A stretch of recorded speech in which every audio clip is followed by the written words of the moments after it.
नमस्ते। गायत्री मंत्र एक साथ।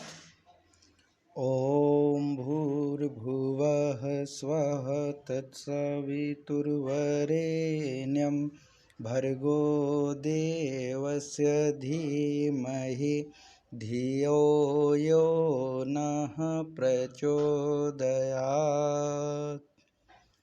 ओम शांताकारं भुजगशयनं पद्मनाभं सुरेशं विश्वाधारं गगनसदृशं मेघवर्णं शुभांगं लक्ष्मीकान्तं कमलनयनं योगिभिर्ध्यानगम्यं वन्दे विष्णुं भवभयहरं सर्वलोकैकनाथम्। ॐ यं ब्रह्मा वरुणेन्द्ररुद्रमरुतः स्तुन्वन्ति दिव्यैस्तवे वेदैः साङ्गपदक्रमोपनिषदैर्गायन्ति यं सामगाः ध्यानावस्थिततद्गतेन मनसा पश्यन्ति यं योगिनो यस्यान्तं न विदुः सुरासुरगणा। देवाय तस्मै नमः, देवाय तस्मै नमः। गीता माता ऑनलाइन कक्षा में आप सभी का स्वागत है। आज से हम सप्तम अध्याय आरंभ कर रहे हैं, जिसमें हम अभी तक 6 अध्यायों का भाव समझ चुके हैं और जिसमें योग की चर्चा हुई। अंतिम जो अध्याय था उसमें योगी बनने का उपदेश भगवान श्री कृष्ण ने अर्जुन को दिया था और ये भी बतलाया था कि सभी में श्रेष्ठ जो है वह योगी है। ज्ञानियों में जो श्रेष्ठ है वह योगी है, तपस्वियों में श्रेष्ठ जो योगी है, और कर्मवीर जो है ऐसा कर्मवीर जो सकाम कर्म करने वाला है, तो उससे भी श्रेष्ठ योगी है। और एक बात कहें, वेदों में एक जगह तो ऐसा भी है कि वेदों में जो है कुछ सकाम कर्म बतलाए गए हैं, अर्थात कुछ कर्मों को करने से कामनाओं की पूर्ति होती है। बहुत तरह के यज्ञ हैं, जैसे पुत्रेष्ठि यज्ञ हैं, अश्वमेध यज्ञ हैं। ये सभी यज्ञ किसी कामनाओं को पूरा करने के लिए किए जाते हैं, जो वेदों में वर्णित हैं, अर्थात वह कामनाओं वाले यज्ञ हैं, कामनाओं वाले कर्म हैं। तो कामनाओं के द्वारा किए जाने वाले कर्म बंधन में बांधते हैं, और योग जो मार्ग है वह निष्काम कर्म के लिए प्रेरित करता है। तो उसी क्रम को आगे बढ़ाते हुए सप्तम अध्याय में आज हम पहला श्लोक आरंभ करेंगे। भगवान उवाच है, भगवान बोलते हैं, मय्यासक्त मनाः पार्थ योगम युञ्जन्मदाश्रयः असंशयं समग्रं माम यथा ज्ञास्यसि तत्शृणु। यहाँ पे ये कहा गया, मय्यासक्त मनः पार्थ, मय्यासक्त मनः पार्थ योगम युञ्जन्मदाश्रयः असंशयं समग्रं माम यथा ज्ञास्यसि तत्शृणु।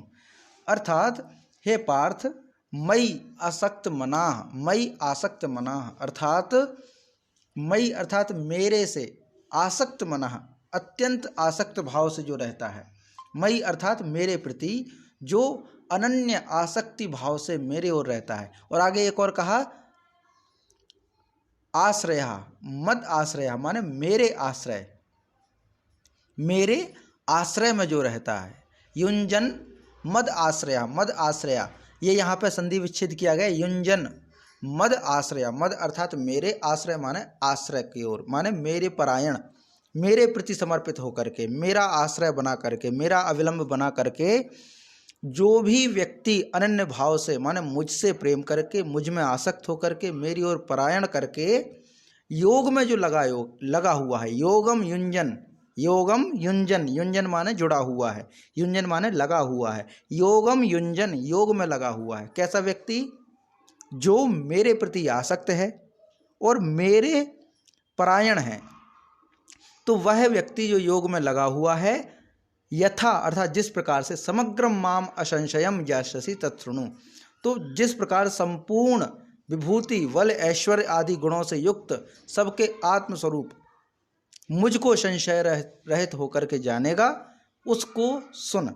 माने जो व्यक्ति योग के मार्ग में लगा हुआ है, योग के मार्ग में लगा हुआ है और योग को अपना करके, योग का पालन करके, जिस प्रकार से संपूर्ण विभूतियों के द्वारा, संपूर्ण बल उनके पास हो, ऐश्वर्य आदि जितने भी गुण हैं, माने विभूति, बल यानी शक्ति, विभूति माने कुछ सिद्धियां प्राप्त हो जाना, वो विभूति के अंतर्गत आता है। ऐश्वर्य, इन सब गुणों से युक्त जो व्यक्ति है वह मुझको जिस संशय रहित जानेगा, तो जो मेरे बारे में जानेगा उसको सुन।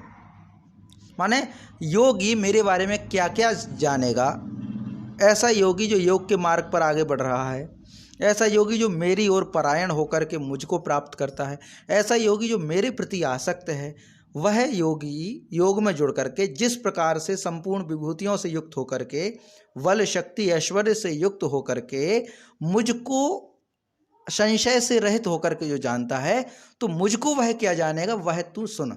तत्श्रुणु, श्रुणु माने सुन, तत् माने उसको। तो माम असंशयम ज्ञास्यसि, मुझको असंशय से रहित जो जानेगा, मुझको असंशय से रहित जैसा जानेगा वैसा तू सुन। कौन जानेगा? योगी। कैसा योगी?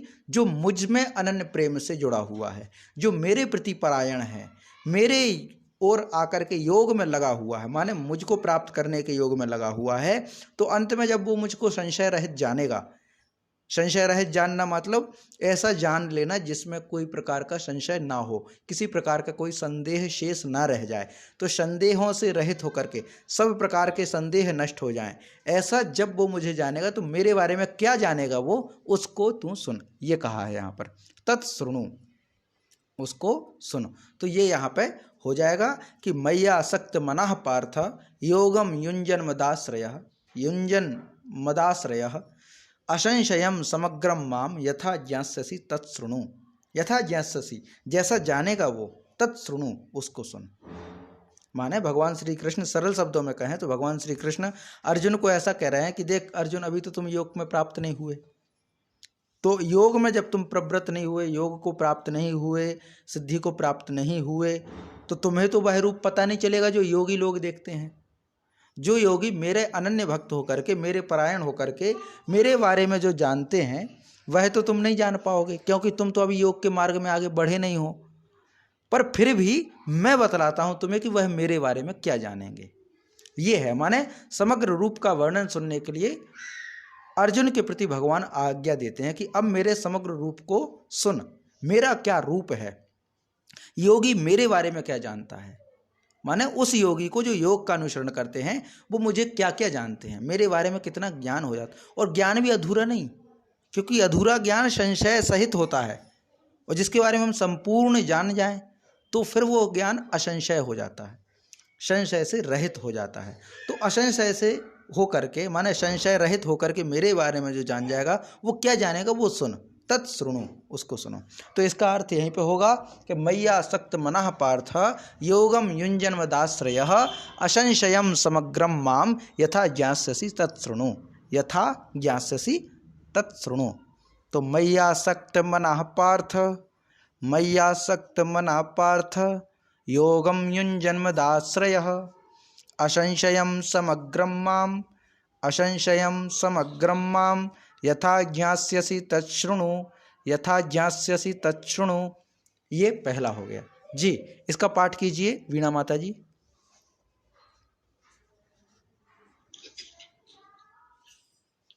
मयि आसक्त मना पार्थ, मयि आसक्त मना पार्थ योगम युञ्जन मदाश्रय, योगम युञ्जन मदाश्रय असंचयम समग्रम माम, असंचयम समग्रम माम यथा ज्ञायसि तच्छृणु, यथा ज्ञायसि तच्छृणु। जी, बहुत सुंदर। ये ज्ञा वैसे लौकिक उच्चारण हम कर सकते हैं, क्योंकि वह उच्चारण करना थोड़ा कठिनाई होती है। तो ये ज्ञास्यसि है, पर इसको अगर शुद्ध कहें तो ज्ञा, जा और यहाँ ज्ञास्यसि है ना, ज्ञा माने जानना। पर ठीक है, आप ज्ञास्यसि ही कहिए, क्योंकि ज़्यादा उसमें ना पड़े शुद्ध उच्चारण में। ज्ञा, हाँ ज्ञा है, जा, हाँ जी, हाँ, क्योंकि ज्ञा हम बोल देते पर ये ज्ञा नहीं है, ज्ञा है। जा यानी चा छा जा, और जा के बाद झा झा या, तो जा और या इन दोनों के मिलने से ज्ञा बना है ये, है ना। तो ये पहला श्लोक हो गया है। अब इसी को हम आगे बढ़ाते हैं। वह है, यहाँ पे कहते हैं ज्ञानम तेहम सविज्ञानमिदम, ज्ञानम तेहम सविज्ञानमिदम वक्ष्यामि अशेषतः यज्ञात्वा नेह भूयो अन्य ज्ञातव्यम अवशिष्यते। ज्ञानम ते अहम सविज्ञानम इदम वक्ष्यामि अशेषतः यज्ञात्वा न इह भूयः अन्यत् ज्ञातव्यम अवशिष्यते।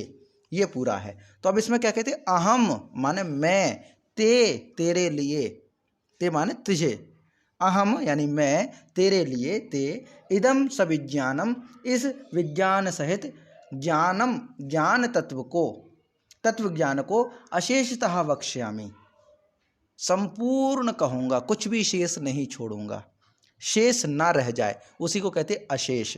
तो मैं तेरे लिए ये जो विज्ञान है, तत्व ज्ञान है, ये तत्व ज्ञान है, उसको विज्ञान सहित जो तत्व ज्ञान है, तत्व ज्ञान माने तत्व ज्ञान अर्थात जो दिखाई देता है, बाहरी जगत है, विज्ञान सहित माने इसकी आंतरिक प्रक्रियाएं क्या हैं।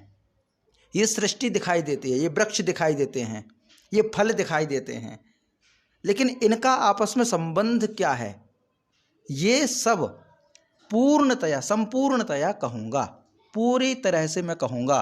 तो अहम ते इदम सविज्ञानम ज्ञानम अशेषतः वक्ष्यामि, मैं तेरे लिए इस संपूर्ण जगत का विज्ञान सहित जो तत्व ज्ञान है, विज्ञान सहित, विज्ञान अर्थात विज्ञान की परिभाषा होती है किसी भी विषय में क्रमबद्ध तरीके से उसको जानना, वो विज्ञान है।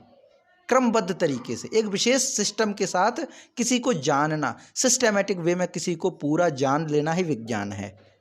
उसको हमने एक्सपेरिमेंट के सहित जोड़ दिया है, उसको हमने फिर आजकल इन सब साइंटिफिक चीज़ों के द्वारा जोड़ दिया है, पर वो एक प्रक्रिया है कि क्रमबद्ध तरीके से उसको जानना, तत्व ज्ञान को क्रमबद्ध तरीके से जानना जो है, उसको संपूर्णतया पूरे रूप से कुछ भी शेष ना बचे ऐसा वक्ष्यामि कहूँगा।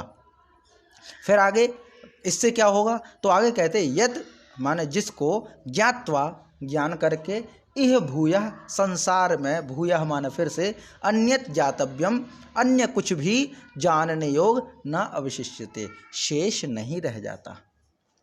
यहाँ पे ये कहते हैं कि मैं तेरे लिए इस पूरे सभी विज्ञान सहित जो तत्व ज्ञान है उसका ज्ञान, पूरा संपूर्ण ज्ञान मैं तुझसे कहूँगा, जिसको जान लेने के बाद संसार में फिर कुछ भी जानना शेष नहीं रह जाता, फिर कुछ भी ऐसा नहीं है जिसको जाना जाए, सब कुछ जान जाता है व्यक्ति। तो अर्थात कहना क्या चाह रहा है, भगवान कहते हैं कि मैं अपने बारे में बताऊंगा कि योगी मुझे कैसा जानते हैं, योगियों को मैं कैसा प्राप्त होता हूँ, वो सब अर्जुन को बतलाते हैं। अर्थात सीधा कहना चाहे तो भगवान इस पूरी सृष्टि में जब रमे हुए हैं तो इस पूरी सृष्टि में अपना स्वरूप बतला रहे हैं, अर्थात भगवान अपना स्वरूप बतला रहे हैं जो इस सृष्टि में व्याप्त हैं।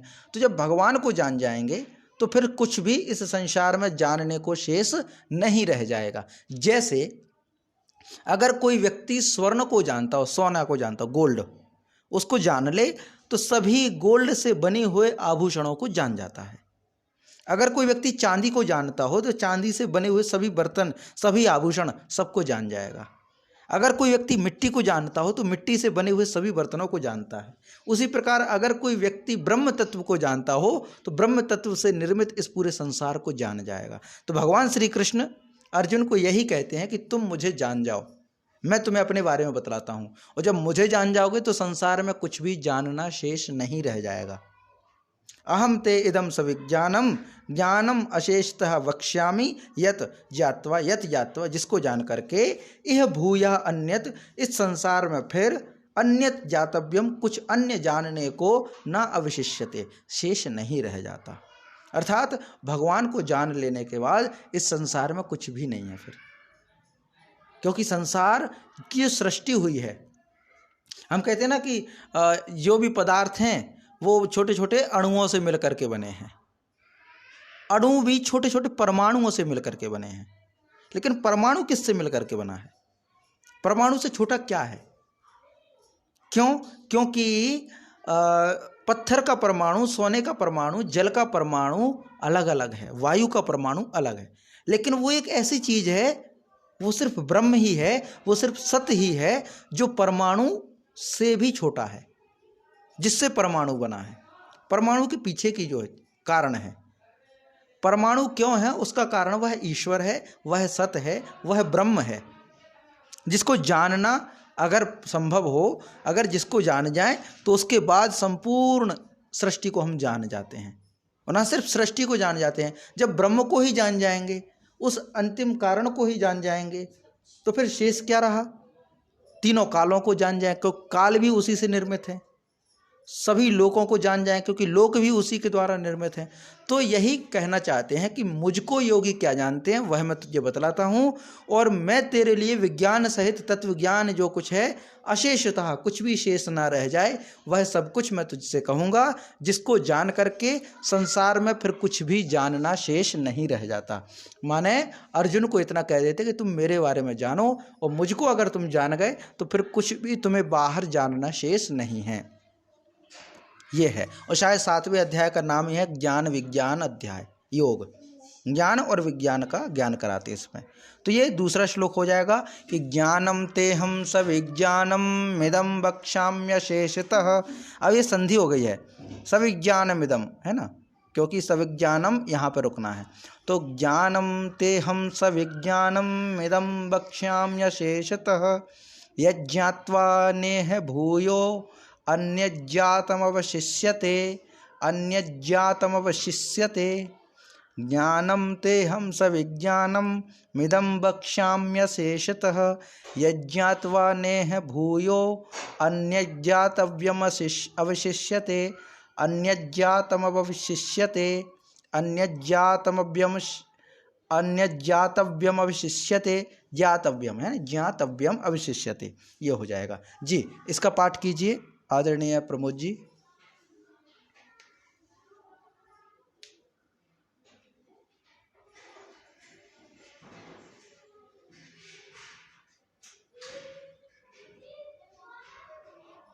जी आवाज आ रही है आपको? आपका माइक जी।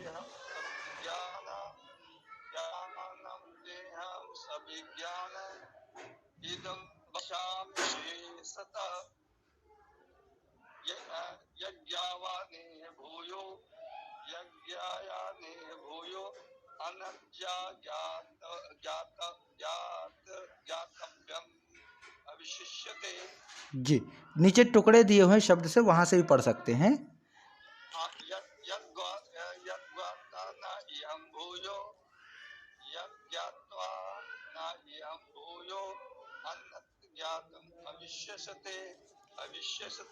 जी अवशिष्यते ये हो जाएगा जी, धन्यवाद। अब तीसरा जो है वह है, अब इसके बाद आगे क्या कहते हैं कि मनुष्याणाम सहस्त्रेषु कश्चित यतति सिद्धये, कश्चित यतति सिद्धये यतताम अपि सिद्धानाम कश्चिन माम वेति तत्वतः। अब ये बतलाते हैं कि मुझे जानना इतना आसान नहीं है, मुझे जानना इतना आसान नहीं है। क्यों? क्योंकि सहस्त्रेषु मनुष्याणाम, हजारों मनुष्यों में, कश्चित सिद्धये, कश्चित कोई एक, सहस्त्रेषु मनुष्याणाम सहस्त्रों मनुष्यों में, कश्चित सिद्धये कोई एक मेरी प्राप्ति के लिए, मेरी सिद्धि के लिए, यतति, यतति अर्थात यत्न करता है। सहस्त्रेषु मनुष्याणाम कश्चित यतति सिद्धये, सिद्धये माने मेरी प्राप्ति के लिए, मेरी सिद्धि के लिए, यतति माने यत्न करता है, कश्चित माने कोई एक, सहस्त्रेषु मनुष्याणाम हजारों मनुष्यों में कोई एक ही है, हजारों में कोई एक है जो मेरी सिद्धि के लिए प्रयत्न करता है। फिर आगे क्या कहते हैं, यतताम अपि सिद्धानाम, यत्न करने वाले योगियों में भी, सिद्धानाम अर्थात योगियों में भी, कश्चित माम वेति तत्वतः, कोई एक ही मुझे तत्वतः जान पाता है, तत्व से यथार्थ रूप से जान पाता है। माने मैं अगर अर्जुन को, भगवान श्री कृष्ण कहते हैं कि मैं अगर तुम्हें बतला रहा हूँ तो इसका मतलब ये नहीं कि मुझे जानना इतना सरल है, ऐसा नहीं है कि मेरी कीमत इतनी छोटी है कि तुम जो है जान लोगे, कोई भी व्यक्ति जान जाएगा, नहीं। और ये एक अच्छे शिक्षक की जिम्मेदारी होती है कि वो सामने वाले शिष्य को ये एहसास करा दे कि जो शिष्य सीख रहा है, गुरु जो पढ़ा रहा है, वह कितना कीमती है। इसका ज्ञान होना आवश्यक है। इसका ज्ञान हर कोई नहीं जानता, तो ये जानना जरूरी है, क्योंकि भगवान सबसे बड़े शिक्षक हैं, एक कुशल शिक्षक हैं, सर्वश्रेष्ठ शिक्षक हैं। अर्जुन विद्यार्थी है, अर्जुन के माध्यम से पूरा जगत विद्यार्थी है, और वह उद्घोष करते हुए समझाते हैं। तो एक अच्छे शिक्षक की विशेषता होती है कि वह शिष्य को अपने ज्ञान का महत्व बतलाए कि मेरा ज्ञान का क्या महत्व है। अगर ज्ञान का महत्व नहीं होगा तो वही स्थिति होगी जो एक ऐसे विद्यार्थी को हुई थी। कथा आती है इस विषय में कि अगर हम गुरु ने जो सिखाया, गुरु ने जो हमको दिया, अगर हमें उसका ज्ञान ना हो तो हमारे मन में क्या भाव उत्पन्न होते हैं। एक शिष्य था, वह एक गुरु के पास पहुंचा कि गुरुजी मुझे एक ऐसा रहस्य चाहिए, एक ऐसा मंत्र चाहिए जिसका जप करने से, जिसको सिद्ध करने से मैं अमीर हो जाऊं, जिसका उच्चारण करने से, जिनका पाठ करने से दुनिया के सबसे बड़े ताले खुल जाएं, कोई धन बचे ना, सब धन मैं प्राप्त कर लूं। ऐसा कोई एक मंत्र मुझे बतलाइए अगर आप जानते हो। तो गुरु ने कहा कि बेटा मैं जानता तो हूं, पर सिद्ध करना बड़ी मुश्किल है। बोले कोई नहीं गुरुजी, मैं बिल्कुल सिद्ध करने की कोशिश करूंगा, आप तो जो है बतलाइए। बोले ऐसे नहीं बतलाऊंगा, ये कीमती है, ऐसे ही मैं किसी को भी ज्ञान नहीं दे सकता। पहले मेरे आश्रम में आओ, सेवा करो, मैं तुम्हें परखूंगा, मैं तुम्हें देखूंगा कि तुम उस ज्ञान के योग्य हो या नहीं। अगर तुम योग्य ठहरे तब मैं वो तुम्हें ज्ञान दूंगा। ठीक है, ऐसा ही होता है, ऐसा ही होता है। वो गुरुजी के यहाँ पर रहने लगता है, 1 साल 2 साल सेवा करता है। जब भी जाए तो गुरुजी कहते हैं अभी नहीं, बाद में दूंगा वो मंत्र, अभी नहीं, बाद में दूंगा। और जब देख लिया कि हाँ ठीक है अब ये उतावला हो रहा है, तो गुरुजी कहते हैं कि बेटा इधर आओ, अपना कान मेरे होंठों के पास लाओ, क्योंकि ये जो मंत्र है बहुत रहस्यवान है, हर कोई नहीं जानता इसको, हर कोई इसके बारे में नहीं जानता। तुम नज़दीक आओ, मैं तुम्हें गोपनीय तरीके से बताऊँगा। तो शिष्य गुरुजी के पास आता है, तो गुरुजी बोलते हैं उसके कान में, और कहते हैं, कान में बोलते हैं ओम। ओम 3 बार उच्चारण करते ओम, और कहते हैं कि ये बहुत रहस्य गोपनीय मंत्र है, हर किसी को इसके बारे में पता नहीं है, तुम इसको सिद्ध करो, तुम इसको सिद्ध करो, और इससे बहुत बड़े रहस्य खुल जाएंगे। अब वो जाता है गुरुजी के आदेश मान करके सिद्ध करने के लिए, उच्चारण करता है, और उसको लगता है कि ये मुझे सिद्ध हो गया। और जैसे ही वो निकलता है आगे तो देखता है एक भिक्षा मांगने वाला भिखारी, भिक्षुक एक दरवाजे पे खड़ा और कहता हरिओम तत्सत भिक्षाम देहि मां, भिक्षाम देहि मां, ऐसा कहता है। और ऐसा कह करके ये देखता है शिष्य देखता है कि अरे गुरुजी तो कह रहे थे कि ये तो जो है बड़ा गुप्त मंत्र है, बड़ा रहस्यवान मंत्र है, पर इसने तो मतलब गुरु, ये जो भिक्षुक है ये तो जानता है इस मंत्र को, ये जो भिक्षुक है जानता है, तो काहे का रहस्यवान, काहे का गोपनीय मंत्र, ये तो सब जानते हैं। आगे बढ़ता है तो एक पुजारी जी कहते थे ओम नमः शिवाय, ओम नमः शिवाय, तो बोले देखो यहाँ भी ओम बोल रहा है, वहाँ भी हरिओम तत्सत बोल रहा था, हरिओम बोल रहा है कोई, और कोई ओम नमः शिवाय बोल रहा, माने जन साधारण में ये मंत्र गूंज रहा है। और मेरे आचार्य के लिए ये मंत्र बड़ा रहस्यवान था, इसके बदले में मुझसे 2 साल की सेवा करवा ली, मेरे आचार्य ने मेरे साथ छल किया है, मैं इसका बदला लेकर के रहूँगा। तो गुरुजी के पास पहुँचते और कहते हैं कि गुरुजी आपने जो है मेरे साथ छल किया, 2 साल तक मुझसे सेवा करवाई, और मुझे एक ऐसा मंत्र दे दिया, और रहस्यवान मंत्र बता करके मुझे ऐसा मंत्र दे दिया जो दुनिया जानती है, दुनिया सब इसके बारे में जानती है। तो फिर ये कैसे रहस्यवान मंत्र हुआ, आपने तो मेरे साथ छल किया है।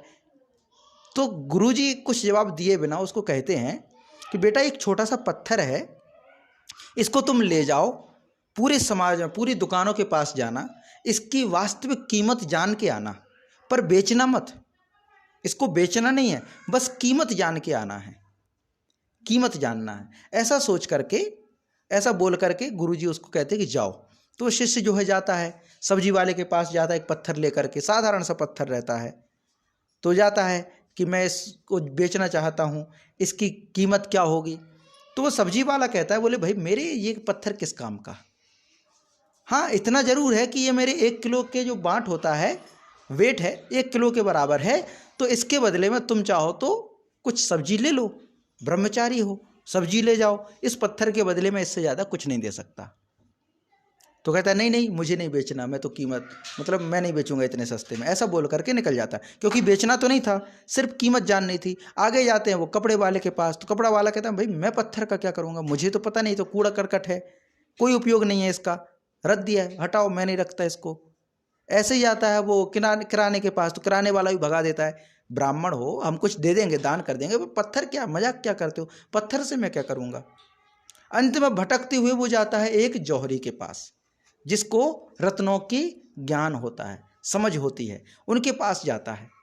और जैसे ही वो जौहरी उस पत्थर को हाथ में लेते हैं और उस शिष्य को आदेश करते हैं, उस शिष्य से बोलते हैं कि भैया ये पत्थर तुम्हें कहाँ से मिला, ये तो वेश कीमती है, रत्न है ये तो, इसकी कीमत चुकाने की सामर्थ्य तो पूरे राज्य में नहीं है, राजा के पास भी शायद इसकी कीमत चुकाने की क्षमता ना हो, बहुत कीमती पत्थर है ये। तो वो कहता है कि मेरे आचार्य का है। तो बोले जरूर आपको आपके आचार्य को किसी सम्राट ने दिया होगा गुरु दक्षिणा में, क्योंकि पत्थर बहुत कीमती है, इतना आसान नहीं है इसको बेचना, कोई नहीं खरीद सकता इसको। और वो पत्थर लेकर के वापस गुरु के पास पहुंचता है। तो गुरु जी से कहता है गुरु जी किसी के लिए तो पत्थर रद्दी है, किसी के लिए सब्जी तौलने के बराबर है, किसी के लिए अपने पैरों का मैल छुटाने के लिए आता है, किसी को अपने किराने में लगता है, किसी को बेकार लगता है। पर वही पत्थर जब मैं जौहरी के पास ले गया तो वो कहता है कि अमूल्य है, इसकी तो कीमत ही नहीं चुका सकता, ऐसा। तो बोले बेटा मैंने तुम्हें जो ओम दिया है ना मंत्र, वह ऐसा ही है, हाथ में तो सबके रहता है, मुख में तो सबके रहता है, पर रहस्य हर कोई नहीं जान पाता, पर इसका उपयोग हर कोई नहीं कर पाता, इसकी कीमत हर कोई नहीं जान पाता। तो ये जो ज्ञान है वह भले सुलभ हो पर हर कोई नहीं जान पाता। तो ये शिष्य को पता होना चाहिए कि गुरुजी जो ज्ञान दे रहे हैं, गुरु क्या समझा रहे हैं, सामने वाला क्या समझा रहा है, इसकी कीमत क्या है, तब जाकर के उसकी इज्जत होती है। क्योंकि वो है ना, श्रद्धा तभी उमड़ेगी। तो श्रद्धावान लभते ज्ञानम, ज्ञान तो श्रद्धावान को प्राप्त होगा, और सम्मान तब होगा श्रद्धा होगी, कीमत पता होगी। सही बात तो यही है। तो यहाँ पर भगवान श्री कृष्ण बतला रहे हैं कि मेरे स्वरूप को जानना इतना आसान नहीं है। हजारों में को तो कोई मनुष्य मेरे बारे में सोचता है, हजारों मनुष्यों में कोई एक मनुष्य तो मुझे प्राप्त करने के विचार करता है, यत्न करता है, और उन यत्न करने वालों में से भी कोई एक ही है जो मेरे को जान पाता है या मेरे स्वरूप को जान पाता है। तो मनुष्याणाम सहस्त्रेषु, माने हजारों मनुष्यों में, कश्चित यतति सिद्धये, कोई एक ही मेरी सिद्धि को मुझे जानने की सिद्धि में प्रयत्न करता है। यतताम अपि सिद्धानाम, और जो यत्न करने वाले योगी हैं उनमें से भी कश्चिन माम वेति तत्वतः, कोई एक ही होता है जो तत्व के द्वारा मुझे जान पाता है। ये तीसरा श्लोक इसमें हो जाएगा कि मनुष्याणाम सहस्त्रेषु कश्चित यतति सिद्धये, कश्चित यतति सिद्धये, यततामपि सिद्धानाम, यततामपि सिद्धानां, कश्चित मां वेत्ति तत्वतः, कश्चित मां वेत्ति तत्वतः, कश्चित मां वेत्ति तत्वतः। जी मधु माता जी आप इसका पाठ कीजिए। हाँ जी। जी। मनुष्याणां सहस्रेषु कश्चित् यतति सिद्धये, कश्चित् यतति सिद्धये, यतताम् अपि सिद्धानां, यतताम् अपि सिद्धानां, कश्चित् मां वेत्ति तत्वतः, कश्चित् मां वेत्ति तत्वतः। जी धन्यवाद। अब आगे जो है इसी श्लोक के नीचे, जी माता जी कुछ प्रश्न है, कुछ कहा? जी माता जी आवाज आ रही है आपको? जय मां, हो गया? हाँ माँ आवाज आ रही है आपको? हाँ जी आपको आई नहीं? हाँ जी आई थी आवाज़। जी अब आगे पढ़ते हैं इसी को, आगे है चौथा वाला आता है। तो अब इतना बतला दिया मेरे बारे में, हजारों मनुष्यों से तो कोई एक ही है प्रयत्न करता है, और उनमें से भी सिद्ध योगियों में से भी कोई एक है जो मुझे सही रूप से जान पाता है। अब आगे वो अपने बारे में बतलाते कि मैं कौन हूँ। तो परिचय देते हैं, क्या कहते हैं कि भूमि रापो नलो अनलो वायु, भूमि रापो नलो वायु, खम मनो बुद्धिरेव च, अहंकार यतीयम में भिन्ना प्रकृतिरष्टधा, अपरिमेय अपरेयमितम अपरेयमितस्त्वन्यां प्रकृतिम विद्धि में पराम, जीव भूतां महाबाहो ययेदम धार्यते जगत। अर्थात भूमि पृथ्वी जिसको हम कहते हैं, आपः अर्थात जल, अनल माने अग्नि, तो भूमि आपः अनल अर्थात अग्नि, वायु माने वायु, और आकाश खम कहते हैं आकाश को। तो 5 तत्व ही हो गए, पृथ्वी, जल, अग्नि, वायु, आकाश। इसके बाद मन बुद्धि अहंकार, मन बुद्धि अहंकार, भी माने ये सब भी, इति माने इस प्रकार, एयम माने यह है, अष्टधा 8 प्रकार से विभाजित मेरी प्रकृति है। पहले तो ये कहते हैं मैं भिन्ना प्रकृति अष्टधा, भूमि आपो अनलो वायु खम मनो बुद्धि रेव च अहंकारयतीयम में भिन्ना प्रकृति अष्टधा, मैं प्रकृति भिन्ना अष्टधा, मेरी प्रकृति 8 प्रकार से बटी हुई है। मेरी प्रकृति के 8 भेद हैं, भूमि, जल, वायु, अग्नि, आकाश, मन, बुद्धि, अहंकार। ये 8 प्रकार की जो प्रकृति है वो मेरे बंटवारे हैं। आगे फिर क्या कहते हैं, इयम माने यह है, तू माने तो, यह 8 प्रकार के भेद वाली जो है वह तो अपरा माने मेरी जड़ प्रकृति है। महाबाहो इतता अन्याम, इससे अन्य दूसरी भी है, अन्याम यया इदम, जिससे यह पूरी जगत धार्यते, जगत धारण किया जाता है। मैं जीव भूताम, मेरी जीव रूपा पराम प्रकृतिम विद्धि, पराशक्ति को जान। तो अध्यात्म की यात्रा में जब हम आगे बढ़ते हैं तो इसमें 2 शब्द प्रयोग किए जाते हैं, एक अपरा और एक परा। हम कहते हैं पराविद्या, पराविद्या माने जो अलौकिक है, लौकिक और अलौकिक। लौकिक माने जो संसार में दिखाई देता है, जिसको एक छोटा बच्चा भी जानकारी ले लेता है कि हाँ ये पत्थर है, ये अग्नि है, ये जल है, ये वायु है, ये तो सामान्य व्यक्ति जान जाते हैं इस चीज़ को। तो इसको ईश्वर ने रखा 8 प्रकार की जो प्रकृति है, यह रखा है जड़ के उसमें, वह जड़ है अर्थात वह अपरा है, पर नहीं है। पर माने दूसरी, पर माने दूसरा, अपर माने यह है जो दूसरा ना हो, जो हमारे सामने हो। तो पहले प्रकृति को अगर जाना जाए तो 2, एक अपर और एक पर, अपरा प्रकृति और परा प्रकृति। अपरा प्रकृति ये पूरा जगत है, जिसको 8 प्रकार से कह दिया कि भूमि, जल, वायु, अग्नि, आकाश, मन, बुद्धि, अहंकार। ये 8 प्रकार की जो प्रकृति वो जड़ प्रकृति है, जो हमें सामने दिखाई देती है। इन सब से परे जो और दूसरी है, माने जिसको कहा है इयम तु अपरा महाबाहो, हे महाबाहो, हे अर्जुन, ये तो अपरा है, ये तो जड़ प्रकृति है 8 प्रकार की। इतः अन्याम यया यदम, इससे अन्य दूसरी जो है, इदम माने यया इदम, जिससे यह जगत धार्यते, जगत धारण किया गया है। माने अभी आप ये देखिए कि प्रकृति मिट्टी है, जल है, वायु है, अग्नि है, आकाश है, 5 तत्व हैं। इन 5 तत्वों को अलग अलग रख दो, अलग अलग रख दो तो किसी से कोई पेड़ जन्म नहीं लेता, किसी में कोई जीव जंतु जन्म नहीं होते। जीव जंतु के जन्म होने के बाद इन सब में एक और चीज होना आवश्यक है, वह है परा, जिससे यह पूरा संसार धारण किया गया है। माने भगवान कहते हैं कि ये जो 8 स्तर हैं, यह 8 स्तर तो जड़ प्रकृति है। जड़ माने जिसमें कोई चेतनता ना हो, जिसमें कोई प्राण ना हो, जिसमें कोई एक्टिविटी ना हो, जिसमें कोई एक्टिविटी ना हो, यह है अपरा, यह है जड़। लेकिन जिससे संपूर्ण जगत संचालित है, जिससे पूरी प्रकृति निर्माण हुई है, जिसने पृथ्वी को घूमने पर विवश किया, जिसने वायु को चलने पर विवश किया, जिसने ये सब प्रकृति में हलचल पैदा की, वो पराविद्या है, परा प्रकृति है, अपरा नहीं है। अपरा को क्रियान्वयित करने में परा प्रकृति शामिल है। माने भगवान श्री कृष्ण कहते हैं कि मेरा स्वरूप एक है अपरा, जो सामने दिखाई देते हैं, 8 प्रकार हैं जिसके, और दूसरा स्वरूप है परा, जिसके द्वारा ही मैंने पूरे जगत को धारण किया है, जिसके द्वारा ही मैंने पूरे जगत को संचालित किया है। इसको ऐसे समझिए, हमारा शरीर है और वह शरीर सब संचालित है। हमारे शरीर में प्राण ले रहे हैं, प्राण छोड़ रहे हैं, हम अन्य क्रिया संचालित हैं, हम चिंतन करते हैं, हम स्वप्न भी देखते हैं, हम देखते हैं कि ये मेरा अपना है, ये मेरा पराया है, ये ईश्वर है। तमाम ज्ञान हमें प्राप्त होता है। कब तक? जब तक इस देह में प्राण हैं।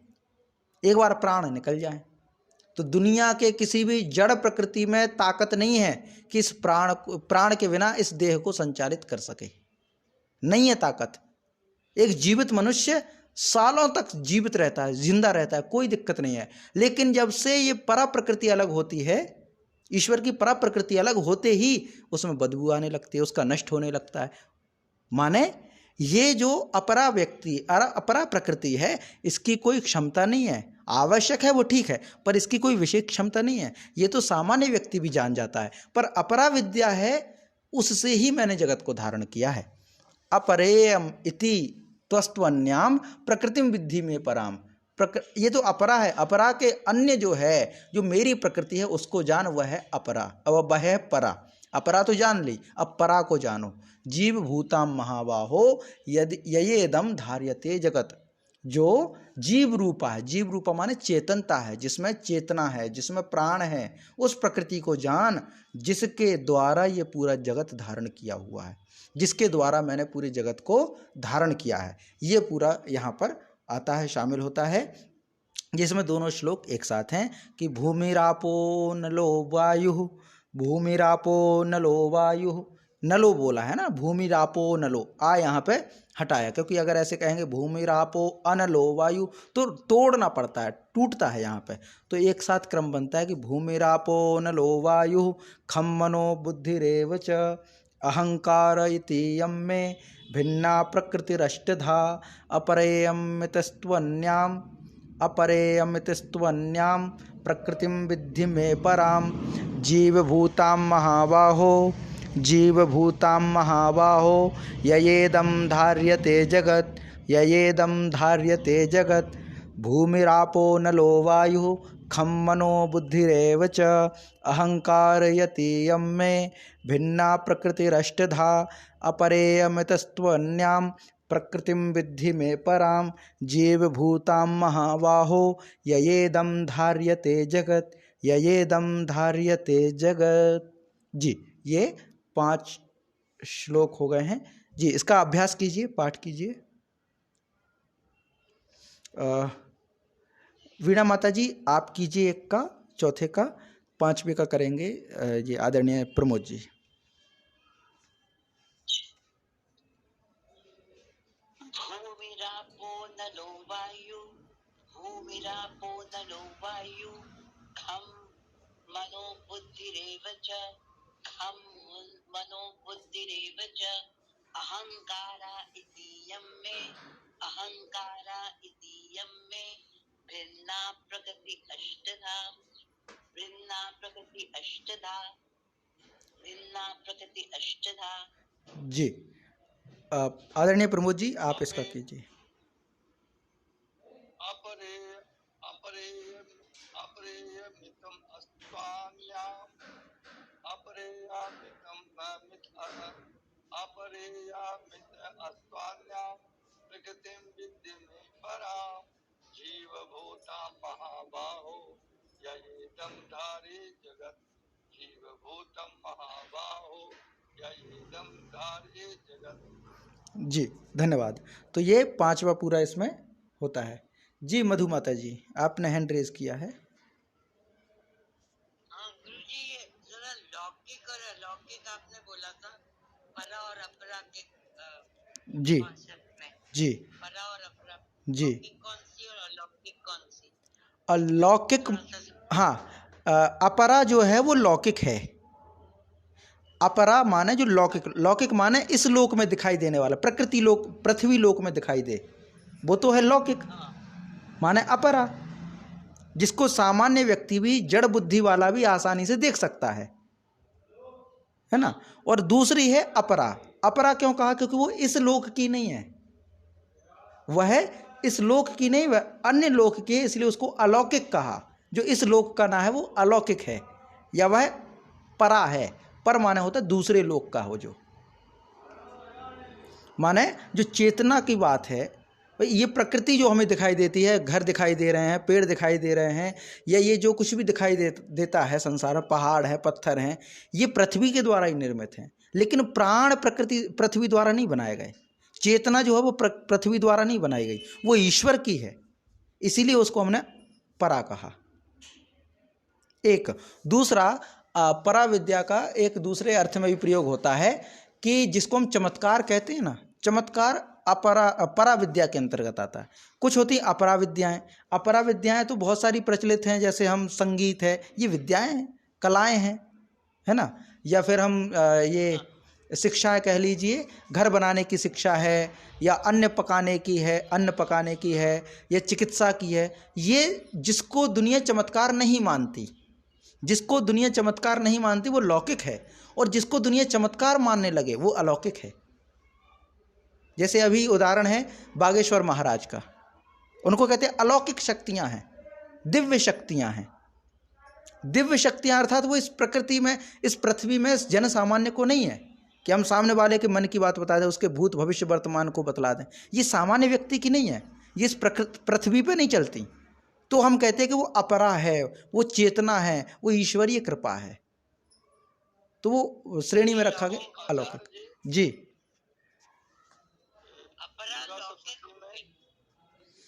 जी मधु माता जी, नहीं, मैं कही थी अपरा लौकिक हो गई। हाँ, अपरा लौकिक और परा अलौकिक। जी जी प्रमोद जी। जैसे दुर्गा सप्तशती में जी देव थर्व शीर्षम होता है जी, वहाँ माता जी अपना जो देती है वहाँ बोलती हैं अहम ब्रह्म स्वरूपिणी, अहम ब्रह्म स्वरूपिणी मत्ता प्रकृत पुरुषात्मकम जगत चा शून्यम चा अहमा नंदो नंदो अहम विज्ञाना विज्ञाने अहम ब्रह्मा ब्राह्मणी वेदतव्य अहम पंचभूतान्या पंचभूतानि अहम खिलम जगम। ये जो आदि शक्ति भवानी है, भगवती है, इनको भी परा और अपरा दोनों का किया जाता है जी। लेकिन एक ऊपर स्टेज होती है। परा और अपरा शक्ति जो है, जो माया होती भगवान की, हाँ, जैसे हम जिसको दुर्गा कहते हैं, काली कहते हैं, भद्रकाली कहते हैं, जो दुर्गा जी के नाम है जी, वो हम उनको परा अपरा दोनों शक्तियां कहते हैं। जी, मूल प्रकृति है जी, परा भी है अपरा भी है।